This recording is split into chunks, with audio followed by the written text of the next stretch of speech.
Good morning. This is Gaming Perspectives with Saul. Angeline. And today we're talking to our friend Mike about. We're going to call this Not Coddling Your Players. This is a question I want to ask Mike. Have modern games made it easy for players? Or should I say, too easy for players? Have games like D&D gone from being afraid of a kobold or a giant rat to not worrying about forging into a horde of anything? For help for answering this, we turn to our friend Mike. So that's why he's on the call. Hey, thanks for having me on your show finally, guys. On episode number 79 or something like that. Hello. How are you? I'm good, thank you very much. It's beautiful up here.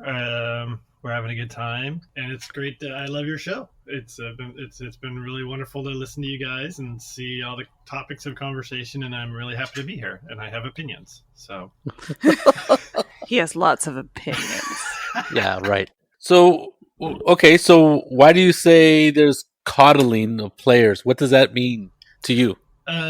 Basically, coddling came out of the conversation we had the other night, and some experience recently playing D&D, where I think that the risk of loss in and it's probably style of play a little bit, but the risk of loss in the modern games, the modern way of playing, because the game still can have it, has gone away. So, for instance, in D&D, you have the best of 5 rolls to see whether you die or not.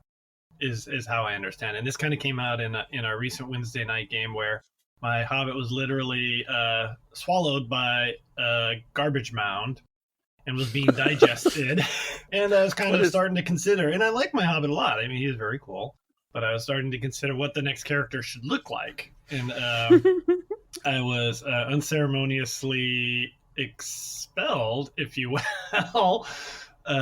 And was at below 0 hit points, and so I had to start making the life save rolls, and you get 5 rolls, and I was below 0, well below 0 by this point, and it kind of took a little bit of the excitement out of it, and so I guess that is it relates to player agency a little bit, in that I have the choice of what to do with my player. I should bear the consequences. Those two are tightly controlled together.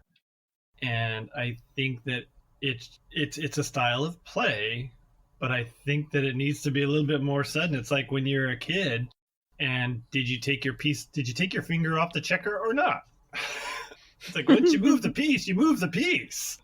I was in the Odiug. All right, well, that's it. It's a game. Death is built into it, and the losing is part of what makes the winning sweeter, right? The challenge is overcoming the challenge. Otherwise, it's kind of okay, that was nice, and it doesn't mean that much. So, do you think that players would be upset if their character died? Oh, sure. You should be, I think. I mean, it's kind of a case of when you read a book or you watch a movie and you care. You care when Boromir dies, right? Right. And I think characters would be upset, but in a lot of cases, it's how you die that matters. Right. Right. I think you are really right about that. I think players now invest so much into their characters that death is like, really traumatic. Right. Yeah. And so the new rules and new games want to make it a little bit tougher for character death. And maybe there's a time for a character to die, right? Like to save the whole party or something along those lines. Or they do something silly or stupid, right? Okay. But the problem was you didn't think your hobbit had to fear death because of all these chances to live. Yeah, it kind of took it away. And I hear what you're saying about like people caring about their characters, but I'll tell you what, going back 40 years ago, I remember my younger brother's character, Cruel Clyde, dying, and he was on the edge of tears. Cruel Clyde. I remember that. Right? We've been through that with the kids. Saul he killed Ian on purpose once, right, to teach him a lesson, and then he had another character bring him back to life. Right. But Ian cried. Well, yeah, and it's because he was young. sure, and there's a part of this that's age appropriate, right? And so there's a part of when I played checkers against the girls when they were 8 and 9 years old. You They stomped them on them, they didn't thought you? well, a few, hey, I'm a king. Everybody worship me. No, I mean, it's like we played recently, and they're like, "Did you get better?" Because we don't remember this game going this way before. All right, and so there's appropriateness. You play games with people at the appropriate age level, but I think at a certain point, I mean, and forgive me if it's kind of harsh, but it's time to come out of the basement and play in the real world because it's losing is part of the game, Yeah. and so like I like the story you talk about. Was it which of the boys had the min max character? All of them. All of them. All of All them, right. And but so, but you were casting the whole person on somebody or control Alan. person, Alan, right? Yeah. And so, looking at that from within the framework of the game, right? As people, I am not a min max person by any stretch of the imagination, right? And so, if he wants that character, then that's great, and he needs to acknowledge. He should acknowledge, and granted, if he's a kid, maybe this is the time to learn it, which is the hard thing about role playing games. But they give us the chance to learn about things, and it's like, all right, if you're real strong over here, but you're real weak over here, you better do something about that real weak over here part. Right. And so, well, I think that's what I was doing. I was teaching them a lesson, and I might have came across a little bit too harsh.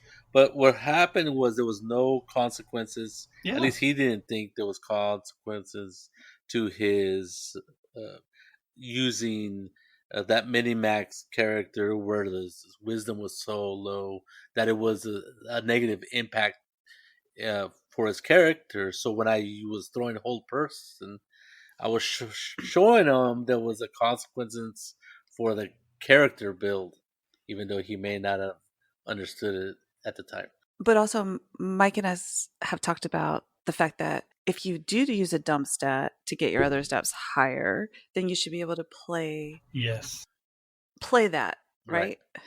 But he was a little kid. I know. yes, and that's where we come back to the difference, right? Where that is an opportunity to have a conversation and say, okay, this is the way it works. And so a lot of the things that I feel about coddling of players obviously has to deal with the type of game that people want to play, I think, but also the maturity level. And I think at a certain point, and I would say in general, about teenagers like 15, 14, 16 years old, I think that it's time it's like, all right, going back to the story you guys told, it's time to own your decisions. And so going back to the choices you made where my druid maybe got a little bit too enamored of worldly goods and attempted to leap across the flaming pit.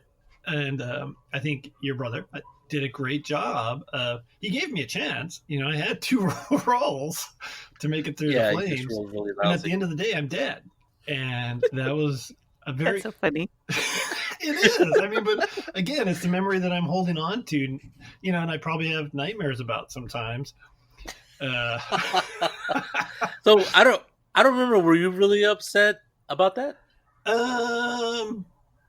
Was I really upset? I was not. I owned it. I think I was pretty good about that. I was like, there was that crushing realization of the thing that I did, and that, and maybe that's where I learned it and took it on forward into life. But I don't think so. But it's like, okay, I did that thing. There's no, and I probably blame Tom for years saying, if you would have just. But at the end of the day, I jumped the pit. Well, I didn't jump the pit. That's the problem. You tried. I tried to jump the pit, right? No matter what he was doing, I tried to do the thing. And so, like, looking at modern games, it's like to go back to the original question, there's a little bit of role playing, I think, that what it gives us the opportunity for is to deal with non-optimal situations.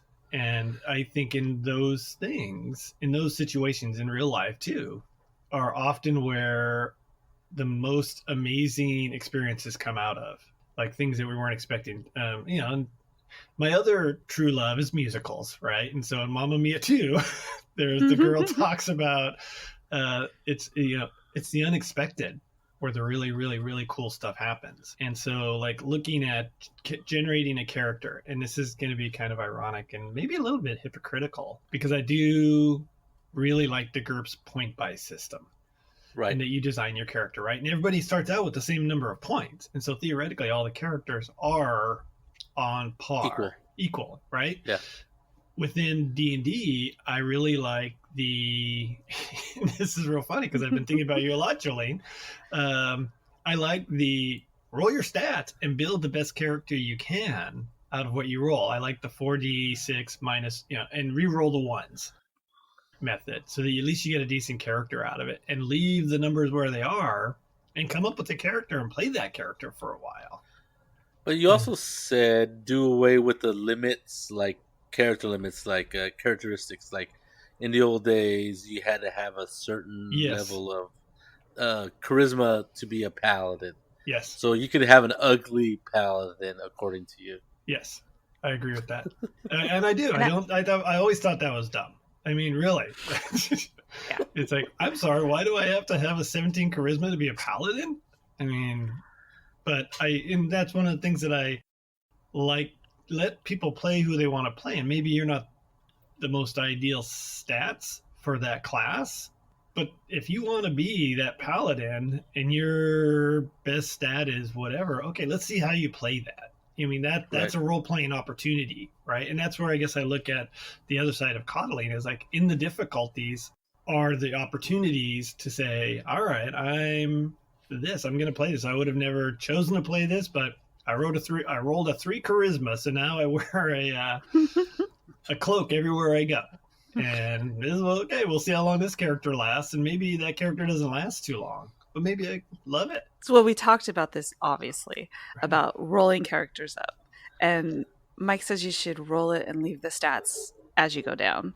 And I said, well, but I like to play a sorceress, and I don't want to have a crappy stat in my charisma that I need to be able to cast my spells. So I say you go ahead and roll up the numbers, but you get to put them where you want. But that kind of goes against the not coddling thing. What happens if you roll really lousy? Like nothing's really good. So, you're still not going to be a good sorceress. Let's say you don't get a score over 13. Well, then I would cry and someone would help me. I think that it's an opportunity, again, to play that character for a little while. And maybe it becomes a case of, you know what? If you don't reach a certain threshold, roll a new character. That's fine, right? Yeah. But at least you've created that character and given it a try to see what would happen. And we all want to be heroes. And so I think that it's kind of a case of, like with that, I think you should roll them and leave them where they are. Every game is just one game, right? It's one of the things that we've been talking to our kids about is that as you play backgammon, like the other day, McKenna, we're playing backgammon, and she rolled 3 3s and 2s in a row, right? Which in backgammon means that, like in the way the board was set up, she was unable to move for 4 turns. Right. And on the one hand, I could have said, and she said, can I re-roll? It's like, well, no, that's what you roll. That's where it goes. And she played that through to the end. And that was her opportunity to learn for that. So like in rolling a character, if you really, truly don't come up with anything good out of that character, I'm fine with rolling a new character. Yeah. But I mean, theoretically, like the infinite number of monkeys, you could roll forever until you got 18s. Right. Right. Especially now in the day of computer age, it's like, okay, do it again. Oh, there's the rolls I wanted. Yeah. Well, we actually practiced this theory, Mike's theory, a couple weekends ago, where we rolled up all the dice on the digital roller. Yeah, and it was really interesting because there were all these different ways that you could do it. And I think the best one was rolling the 12 dice 6 times or something like that. No, I think it was roll each stat 12 times, and you take the best one. But you got to leave them in that order. Yeah, it was interesting to see the way they came out. So what do you guys think? I mean, and I guess that's one of the questions. It's like, so Jolene wants to play sorceresses, always plays sorceresses. What would happen if you rolled up something else? And Then I you would would, play something else. well, so like, I think let's say you've got your sorceress now, right? Wow, you got your sorceress, and you're having a great time. And then knowing that because Mike's a jerky DM, he's going to make you put those stats in the order that they come in, right? And so when your sorceress dies, it's not like you get to roll a new character and there's a space in the party line for you as you show up and you role play it saying, "Hello, I am," to quote Gamer, "I am Magellan. You look like a trustworthy person. Come. Do you want to go on the Yeah. adventure with us?" And you step right into line. And so, No, then you have to figure out how to get the person in. right. And so, like with the coddling, to go away from that, because I think that that's the part where it's just, and that's where I'll be honest, I do get a little bit conflicted because going back to the point of view that it's a shared creation of a game, right? We're telling a shared story. And so, and I'm also a huge believer in player agency and narrative control and all of those things too. But that's where I think that everybody is investing in the game. And so, but if you want to play a sorceress, who am I as the DM? Is it coddling to say, no, I'm sorry, you got to play what you roll? Sorry. Eh. So, well, well, Felipe said when we were having that conversation that it's always up to the GM to decide, if that person's not going to be happy with this, maybe you should allow them to change something. well, I I think people who want to play this way with, let the dice fall where they may, or whatever euphemism you want to use, you get to not make people, but possibly make people play something that they normally wouldn't play, and therefore, give them an opportunity to expand their horizons. Like you've been playing sorcerers for a while, uh, since Pathfinder. You're really good at it. You know how to use spells. You know what spells you like. You know what works and what kind of doesn't work. What happens if you get stuck with a character that isn't a sorceress, and then you have to learn a new set of skills as far as just play the game, but also on how to play that character. I had to do that for Shadowrun in Oh yeah, Jim's game because there were already a couple magic users. So I played a fighter. yeah, And it was interesting because I totally relied on Augustine to help me with the stats and how you're supposed to play it. Well, not the how to play it part, but how you can use calculate the the numbers. different weapons and stuff because I've never done that. So it was interesting Yeah, being able to shoot people instead of having to stand back and wait for an opportunity to use a spell. right. So as the GM, would you two? You're running the game. Let's go to D&D because that's the easiest. That gives us, because it has both point buy nowadays and it has the random stat roll. Would you feel okay, like making that roll like Felipe says? Is it 46 in the order you roll them? If you roll any ones, re-roll them. Right. How do you feel about that? I have no problem with how, whichever way you want to, make a character. That doesn't really matter to me. I think it matters more to certain players. I forgot what I was talking about.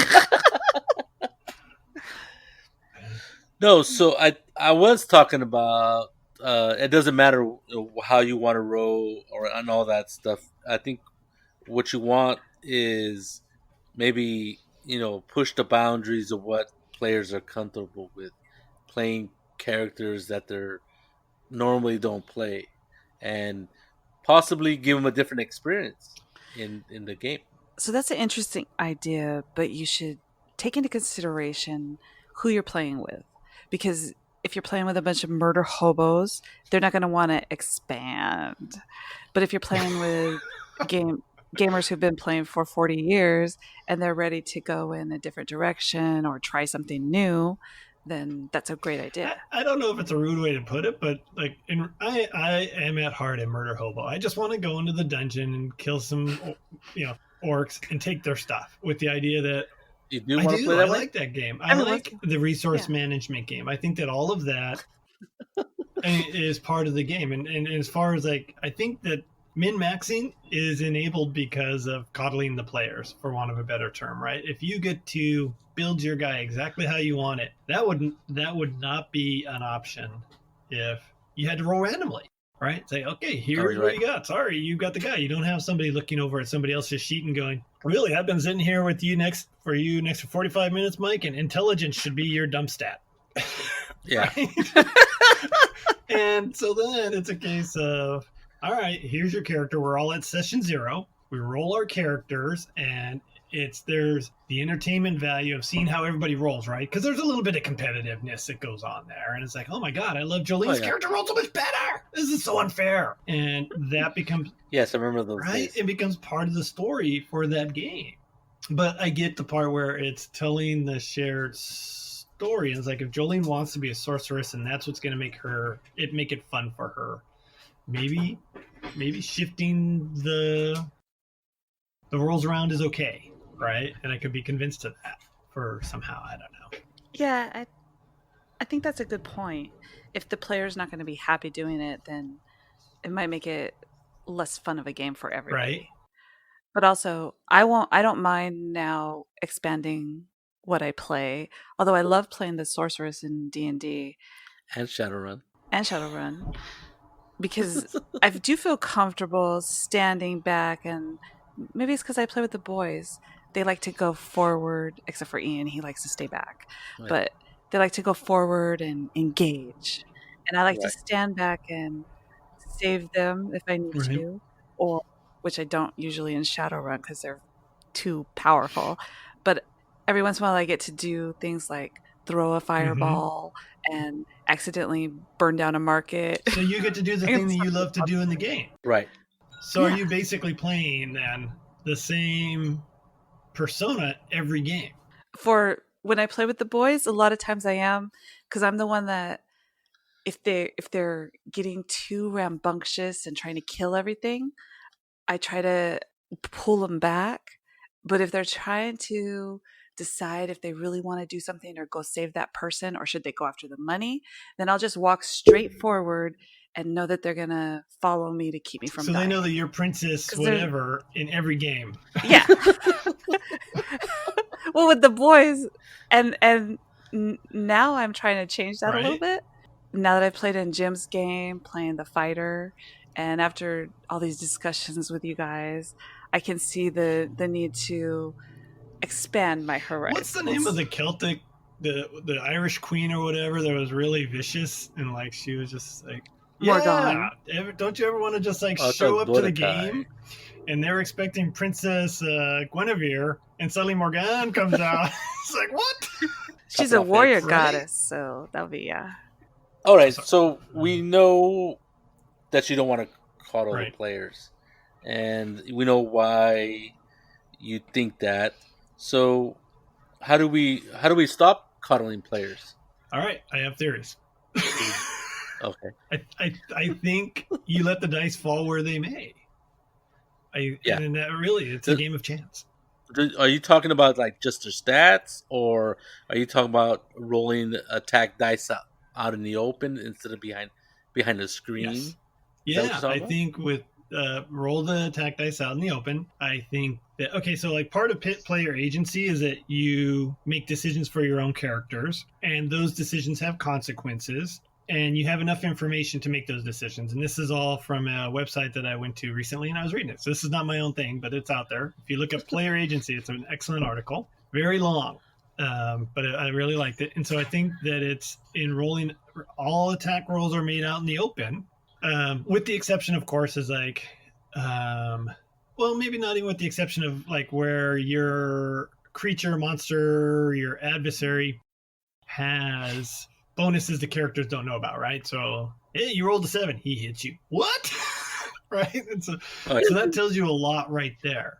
But in a way, that also heightens my experience of that fight, where I can say, if I role play, it's like, he should have never hit me, and yet it still struck. Oh my God.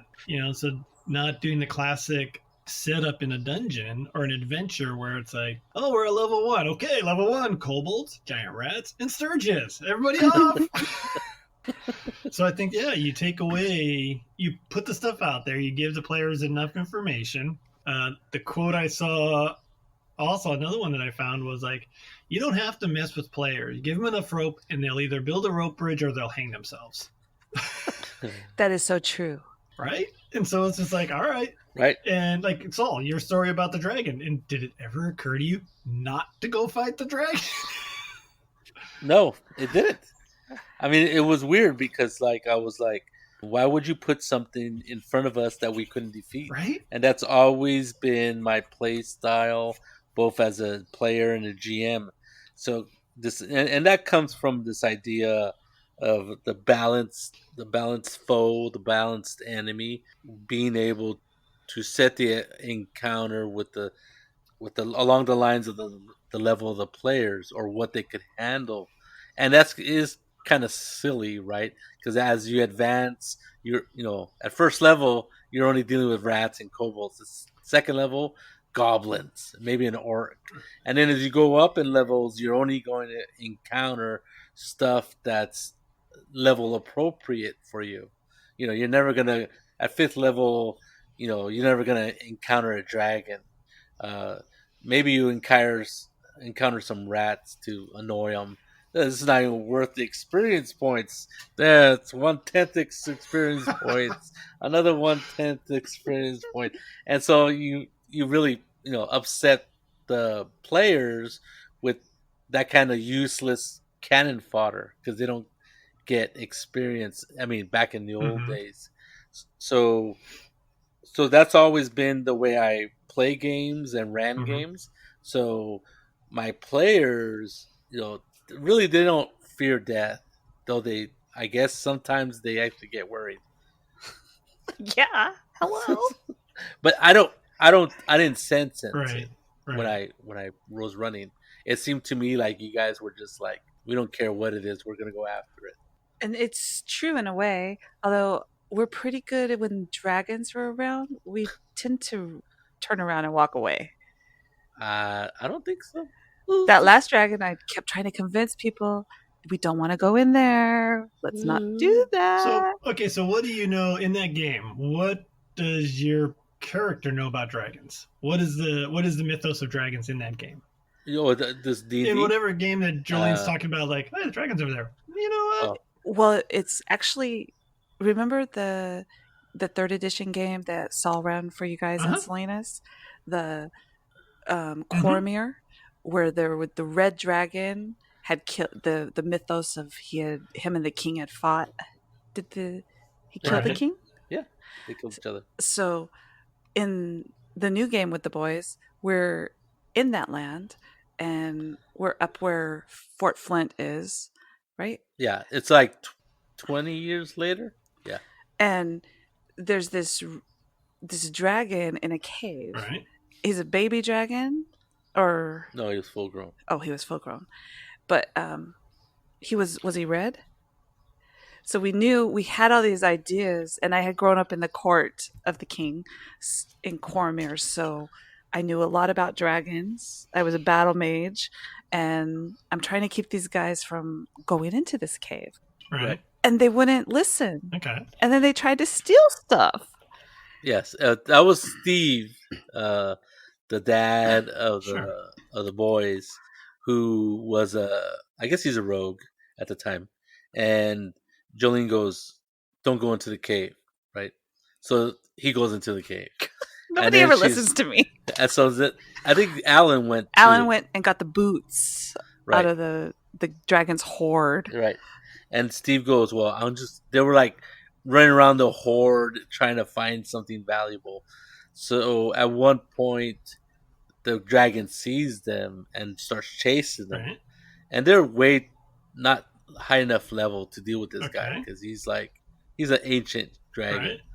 So they start running away from him, and they have like uncanny dodge, so they take like half damage, and they're hurt and they're just running. So the rest of the party is like, okay, we're in a pickle. We're gonna save him or not save him, and they decide to try to save him. So they arrange themselves outside the cave So when the dragon comes out, they're all going to attack.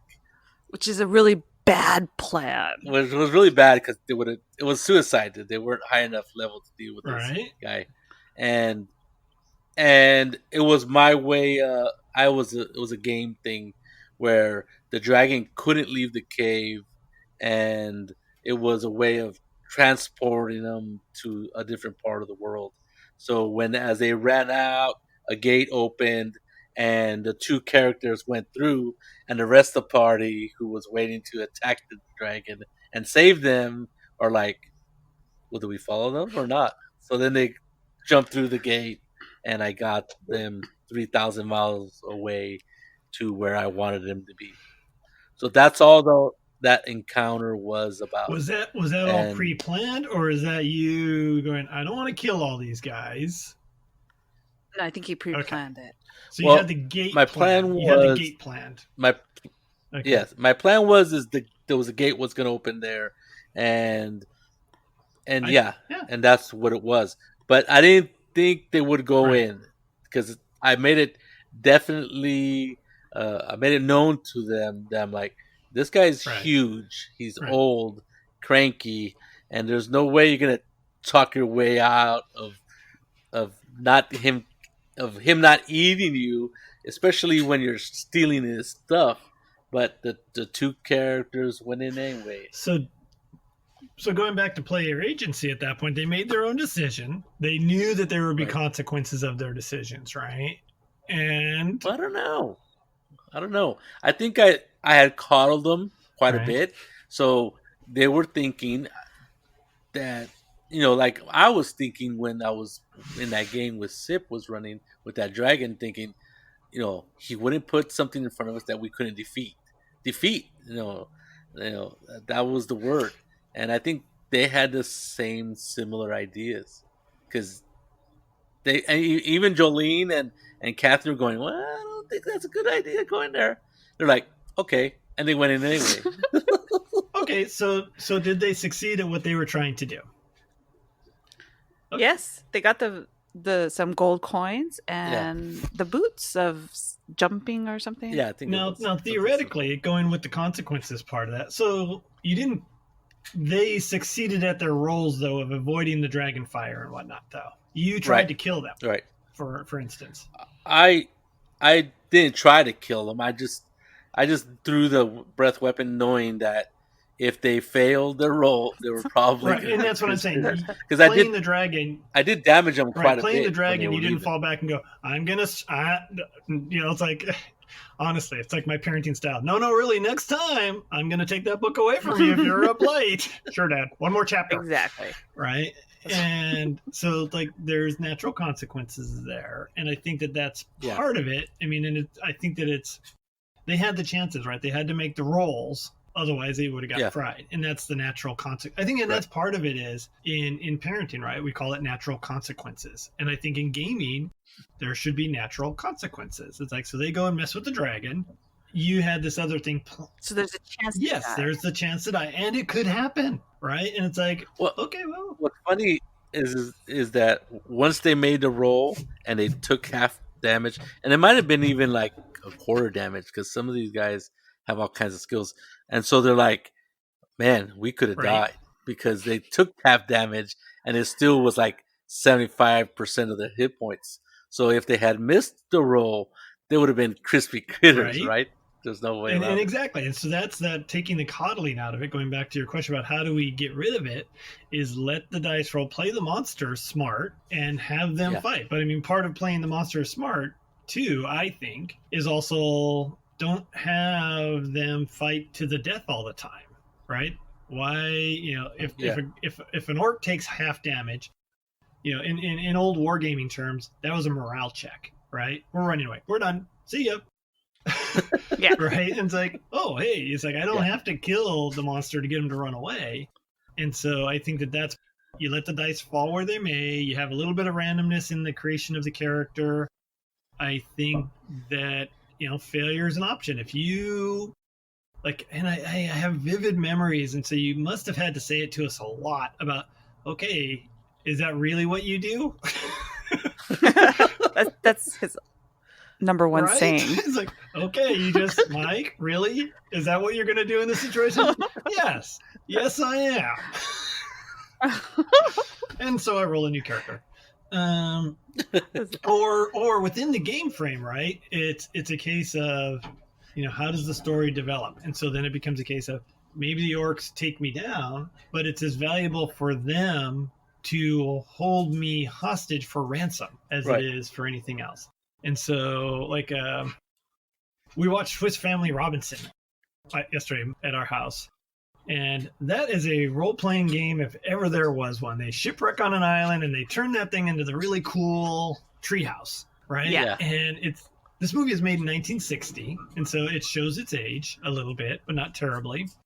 And then the pirates, the South Sea pirates keep coming to the island, and this is a consequence of some of the actions that are going on in the story. And I think as far as like the coddling goes, let the dice fall where they may. Let the story guide itself to its natural conclusion about what's the thing that you did. Maybe it didn't go how I thought it was going to go as a GM, but you made that choice. Okay, let's see what happens. So do you think this coddling comes from the rules or from the GM? I think the rules come from complaints of players over time, and the fact that we want to play that character. Nobody likes to fail, and I think you said it earlier that, what did you say? I'm trying to remember. That you enjoy playing the character you're playing, right? And so you want to be the sorceress. And I think that this is the other end of the pendulum from that adversarial GM from the days of yore, where maybe I had a paladin who was doing death by bar fight because I was fed up with the situation. It's like, fine, I have no idea what the story we're doing here is, and just kill me now. I just need out of this game. Right. And so now it's kind of come down to the other side of it where it's like, okay, no, we all want to play. We all want to have successful stories. And I want a medal for participating, a trophy for participating. Right. And versus it's like, no, sometimes we don't win. And I think that it's come out of the players and the GM and the rules are built. It's built into them to where it's like it's hard to die in most games, and like D&D. It's hard to die in D&D, and I think that it's because we all really don't want to be the bad guy. Is where I think it comes from as a GM. I don't want to kill your character, really, honestly, Saul. I mean, however I feel about it. Yeah. It's the difference of letting the dice fall where they may. I think that one of the best people about this is honestly Felipe. I think that he was really good about, okay, that's what you do. I'll give you a chance, but if you still want to jump over that fire pit, it's a long way. Dude, I mean, the other one that I have about him is like I had a magic user in his game. And when I rolled for my familiar, I got a seagull. Right? And I'm like, I am 300 miles inland. There's a river nearby. How do I get a seagull? He's like, that's what you got. It blew up in a storm. Right? And so then it becomes a case of like, okay, fine. That's how we're going to play this. I see how we're playing this. And it's like, all right, I'm going to name my seagull Jonathan Livingston. It's like, whatever. So right? I think in that case, the GM doesn't kill your character; you kill your character, right? Or by the game killed it, the situation killed it. But that goes back to player agency, right? But we've all had or heard stories of GMs killing characters, right? Like on purpose, because they didn't like what they were doing, they didn't like a decision they made, or they didn't like the player. I'm done with you. I don't know. I've heard horror stories like that. I don't think that happened with us because we played with each other because we actually wanted to play with each other. And you guys played with Felipe. He would never do that. I think at one time the first character he killed my character, he kind of did it on purpose. It's your perception. Well, okay, yeah, yeah, but that's what my 12, 13-year-old self remembers. He killed off my first Mm-hmm. character. It was a cleric. Did a finger of death. Boom, I was dead. Well, the finger of death and the death saves were kind of dumb back in the day, really. Yeah, it was a saving throw. I missed it. I was dead. Bada bing, Yeah, bada boom. that was following the rules, but see, and that's a tricky part of the coddling, right? The rules need to have some give built into them too. I think. Yeah. Well, I think the game's evolved to the coddling aspect a little bit, but only because I think people get too invested or they invest a lot into their characters. So they don't want them to die, right? Right. Well, So wait. I got a question about that though. What do you mean invest into the characters? Like time. Time, but are you talking about backstory? Yeah. Are you talking about so like I've seen these guys. all your sorceresses have backstories? Not mine, no. And I don't have a lot invested in the characters because I have a feeling at any time Saul will kill me. Wow, that's ridiculous. Some of the times I do things in the game that I probably shouldn't. Like Alan and I we split the party. We went behind the I think it was he wasn't a sorcerer, he was a shaman, and it turned out he had a little worm on his arm, and a little dragon. We almost died. So you're betting in those cases. You're really betting on that wedding vow. So what happened was they were on one side coming into a big dungeon basically, and these what were they? They were tribal people, like what do you call them? They were dragon people. No, they were like cultists. Yeah, they were cultists. No, but they were tribal. They were like barbarians. Yeah. They're barbarians. Okay. And so they had a shaman, and they had like 5 different warriors, right? Oh, you had dimension door? Yeah. Yes. So she made a dimension door, and she could take one with her. But I could only take someone who was my size or smaller, and Ellen was the only one I could take. So she takes the rogue. So the rogue and the squishy sorcerer dimension door behind these group of guys. And so when they attack, they all turn around and attack her back. And I think they knocked her out. And Alan was there by himself, and he wasn't even a fighter; he was a rogue. And so it was a close one. But it had nothing to do with what I did. It was just their decision. It was decisions we decided to. Right. I never thought she would dimension door behind them and take the smallest character with her. That wasn't really the plan, but he was the only one I could get with me. Well, I love this plan. So she went down, and Alan really tried hard to stay alive, and he was fighting tooth and nail. And then the rest of the party was like, we gotta get to her, and all because it's the only sorceress they had, or spell thrower. And then things worked out, but it was close, I guess. I don't remember how close you were to death. I was like 2 hit points or something. I think you went down. We had 0 hit points. I might have had 0. I don't know. I was but prone. How's that me trying to kill you? I didn't say it was you trying to kill me. I said that I have the idea that my character can die at any time. Okay. So you believe that, though? Yeah. And I think that's going back to the idea of coddling, is a character death is built into the game. Yeah. Right? And so it has to be, it's wherever you draw that line, right, is where it becomes real. And so, like, even with the rules as written right now, using the 5 dice, best of 3, blah, blah, blah, that's just pushing that rule a little bit farther out there. Yeah. Right? And so as far as the coddling, it's like, if I say, if you go down at 0, like, what was it in the old days? You could go to -10 or something like that, and it just counted down, right? And so maybe in a little bit, actually the 5 dice is better than that, because at that point it's all over in 5 rounds. And if each round is 6 seconds, it's all over in 30 seconds. Yeah. Really. Yeah. you make the decision, right? And so it's not counting down to 10 anymore. And so the other players, and it could be over in 3 rounds if you roll terribly 3 times. It could be over in 2 rounds if you critically fail one and fail the next one. Or somebody hits you. Or somebody hits you, right? Yeah, I mean, but that's always a funny one too. It's like, that guy's down. Coup de grace. It's still breathing. He's still breathing. It's like, he's bleeding out, but I'm gonna just make sure. Yeah. These orcs like to chop You have to. But I mean, and so that's the thing, right? And so it's like, it's where do you put that line?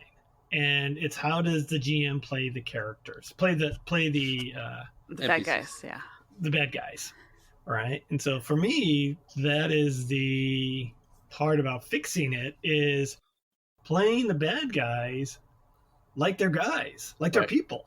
And so it's like, if it's a cave of bandits that we're going against, and then I actually got this from Swiss Family Robinson, of all places, Disney, who usually kills off parents. Like, the pirates were going to ransom some guys back, you know, so that's what they're about. And so, like, if you take a look at that in a D&D game, maybe that's what the orcs and everybody do. It's like, you know what, fine, we'll capture you or write a letter. Somebody better send 20 gold for you, otherwise your history. Yeah, I mean, I think that, but see, that's a lot of what do you call it? A trust in your GM that they're not going to kill you or eat you, right? That you're more worth to them alive than dead. You know, a lot of people, a lot of players don't like that position. Putting that trust. Yes. Yeah. Well, and also, you were playing heroes, right? So sometimes heroes die. I cry every time Boromir dies. Well, I think that's a part of the game is players. I mean, at least to me, I would want my character's death to be more than just some random act. It should be cinematic. It should mean something. A player's passing or dying should be heroic, right? It should be to save the party or to complete the quest, not just some, oh, you rolled badly, a big block falls on your head and kills you.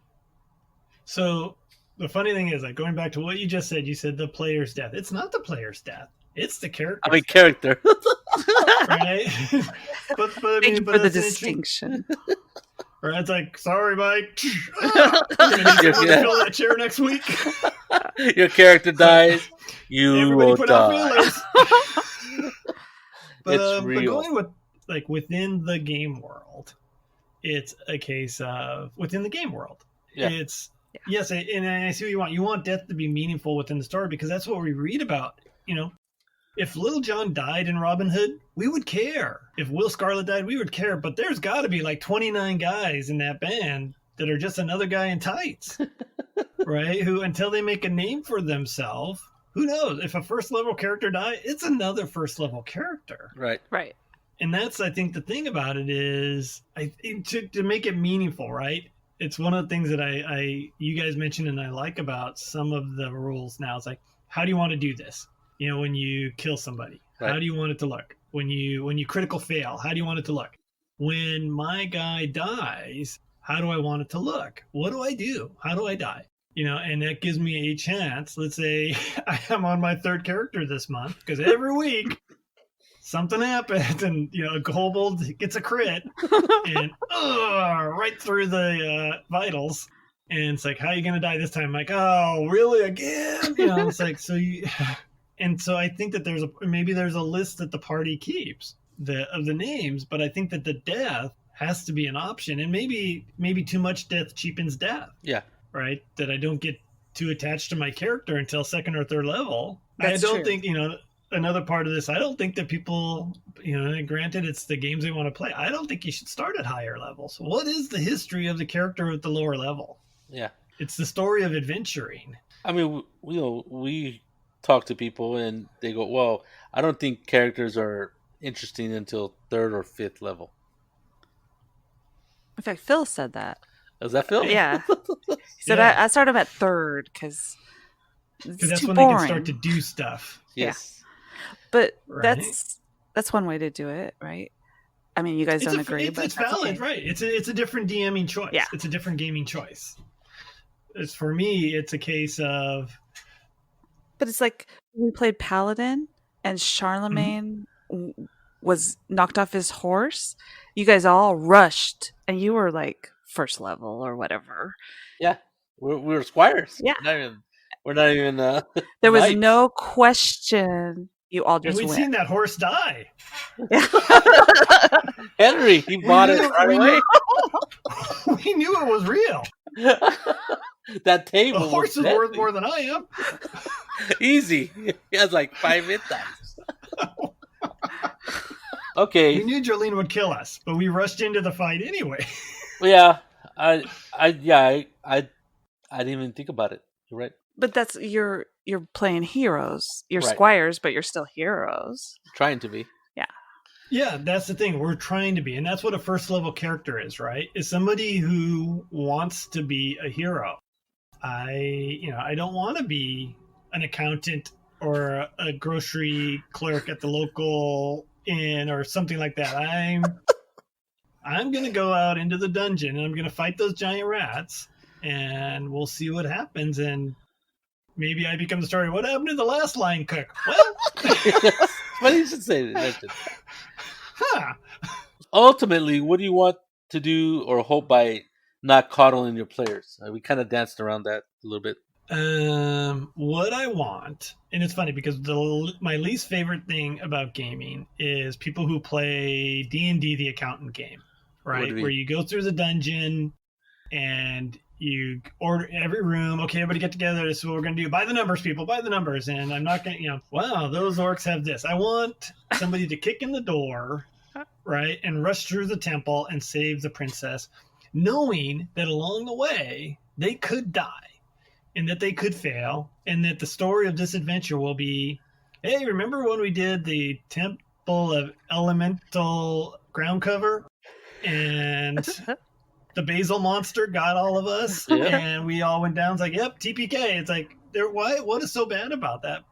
Because the next time when the next party, the king goes, well, I sent one group in there and that bunch of losers never came back, so I'm going to send you guys in there to get the girl. Let's try it again. Let's see what you can do. Let's try it again here, right? And it's like, all right. And so then the next group comes in there and they find the strangled bodies of the first group.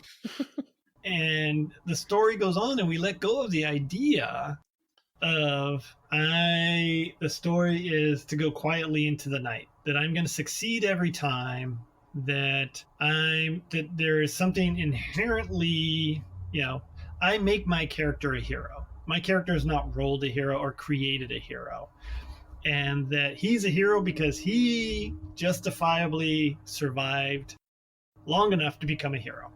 And it's not because Saul said, really, Mike, you're going to jump that fire? And we've seen how this goes, right?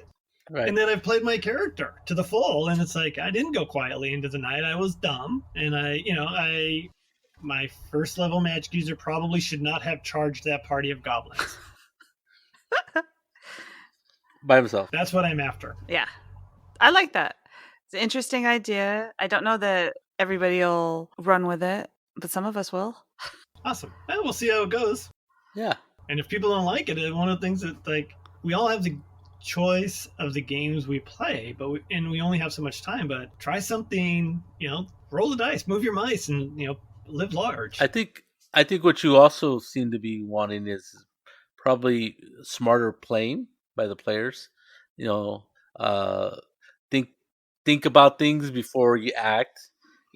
Because even if they're heroes or wannabe heroes, the characters realize that it's a dangerous job, and just rushing into things is you're not guaranteed a success for your character. So you should play your character like a real person, making those kind of life and death decisions all the time is stressful, right? You think about, I'm just going to go a dungeon and just kill things and left and right, and not worry about dying.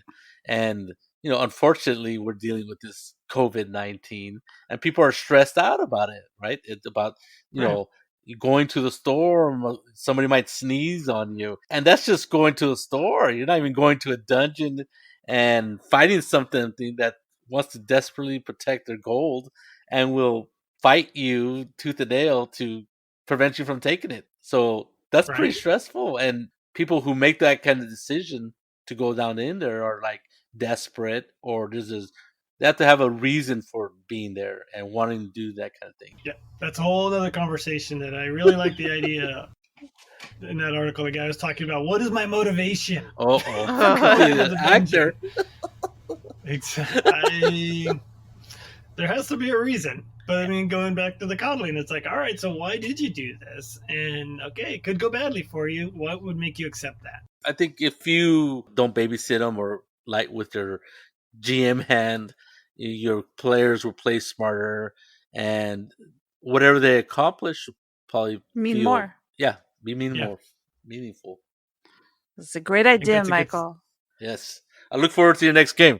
All right, thanks a lot, guys. All right, Okay. Mike, thanks a lot. Thank you for joining us, and we'll talk to you soon. This is Gaming Perspectives That's all. and Jolene and Mike. And Mike today. Have a good day.